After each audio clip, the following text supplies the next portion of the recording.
This quick tutorial shows how to buy shares of SiNtx Technologies Inc. and answers the search query, how to buy shares of SiNtx Technologies Inc. clearly. SiNtx Technologies Inc. operates in advanced technology manufacturing.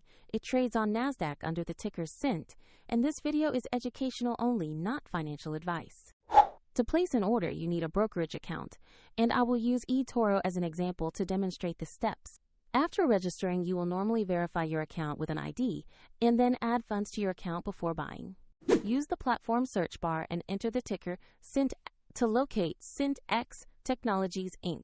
Confirm the company name and exchange to ensure you have the correct listing. On the asset page, check the company overview and the price chart for basic information. Make sure the page shows NASDAQ and the ticker SINT to confirm this is the right stock. Click Invest or Buy. Enter the amount you want to allocate, then review the order details and confirm the trade.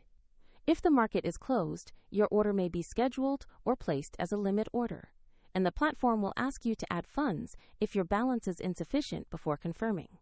Once executed, your SINT position will appear in your portfolio. For the same step-by-step link to eToro, check the description below.